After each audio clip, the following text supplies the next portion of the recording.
Vamos falar da morte de uma outra ativista muito importante, que eu tive o privilégio de conversar algumas vezes.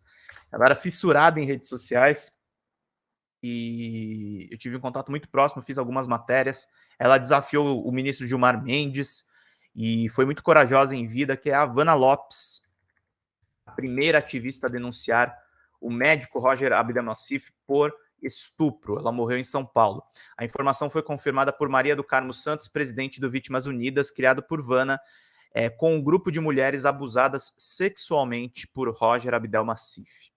Vamos ler aqui essa notícia. Eu tive o privilégio de ir para a casa da Havana Lopes, eu conversei diretamente com ela, eu acompanhei bastante do calvário dela e acompanhei também o calvário de outras vítimas, o que acabou até gerando uma briga quando ela lançou um livro aqui em São Paulo, mas eu tenho muito respeito pelo trabalho dela, que foi aí de realmente perseguir o Roger Abdelmassif, ficou muito tempo foragido. A ativista e estilista Havana Lopes, a primeira vítima a denunciar Roger Abdelmassif, ex-médico condenado a 278 anos de prisão pelos crimes de estupro e atentado violento ao pudor contra pacientes, com sentença reduzida para 173 anos, morreu na madrugada deste sábado, aos 64 anos, em São Paulo. Ela sofria de um câncer de mama em estágio avançado.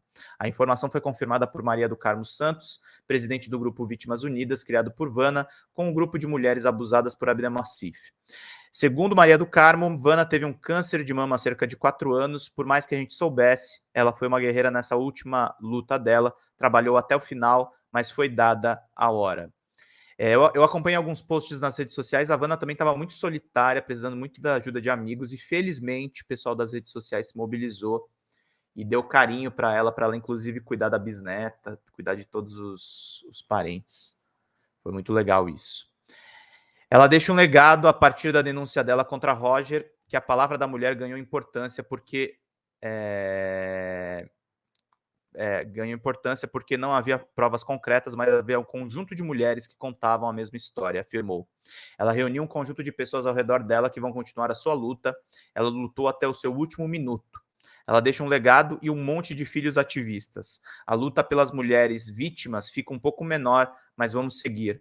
Vana vivia em Portugal com o marido, ela voltou ao Brasil nos últimos dias por conta de uma possibilidade de tratamento. Na noite de ontem, Vana teve 2 convulsões e entrou em parada cardíaca.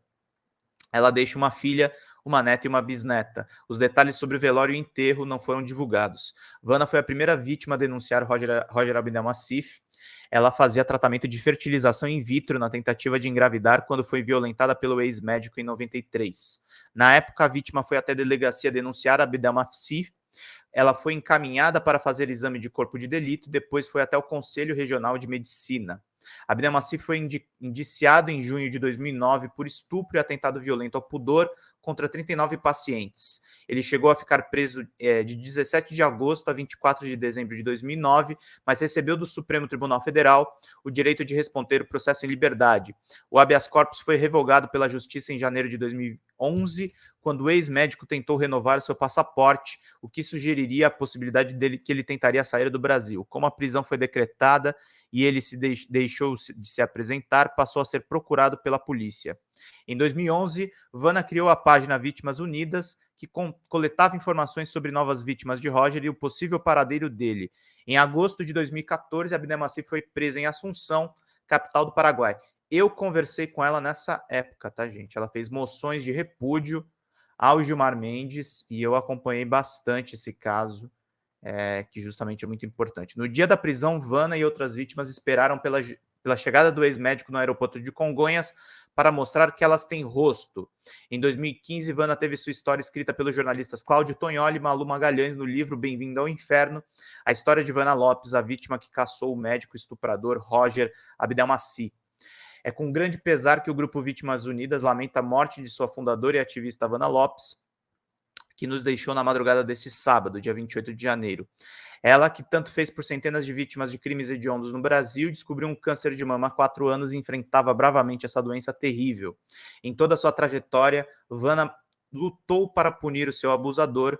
o ex-médico Roger Abdelmassif trabalhou para que outros criminosos hediondos também fossem condenados por seus atos, disse o grupo Vítimas Unidas em nota. Recentemente, em seus últimos meses de vida, ela continuou a luta pelo projeto da Lei do Estatuto da Vítima, a PL 3.890-20, que tem o intuito de humanizar, educar e evitar a revitimização de pessoas vulneráveis em seus direitos. Roger Abdelmassif está preso na penitenciária 2 de Tremembé, em São Paulo. Abdelmassif era considerado um dos principais especialistas em reprodução humana no Brasil. Foi condenado à prisão em novembro de 2010. Abdelmassif não foi preso logo após ter sido condenado, porque um habeas corpus do Superior Tribunal de Justiça dava a ele o direito de responder em liberdade.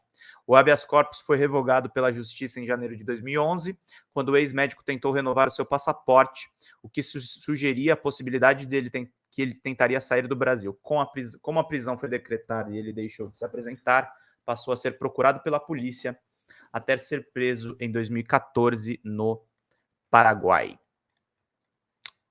Uma ativista, uma lutadora muito importante, faleceu, e a gente está aqui prestando as homenagens e também contando a história um pouco para vocês, de casos também que eu acompanho pela imprensa e que são muito importantes para vocês entenderem o nosso trabalho também, gente.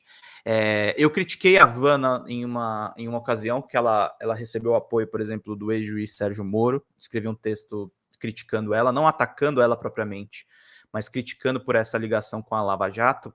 Eu acho que foi fruto também do autor do livro dela, que é o Cláudio Tognoli, que era um lavajatista e chegou a ser um bolsonarista nos primeiros atos aí do Bolsonaro enquanto governo. Mas mesmo com as críticas que eu tive à Havana, eu respeito muito o trabalho dela. Ela sempre foi muito carinhosa comigo, muito cuidadosa, muito prestativa para os jornalistas, sempre respondendo com a maior transparência. E estou aqui prestando minha homenagem para ela, que é uma querida, que abriu as portas da casa dela para conversar comigo e foi muito interessante.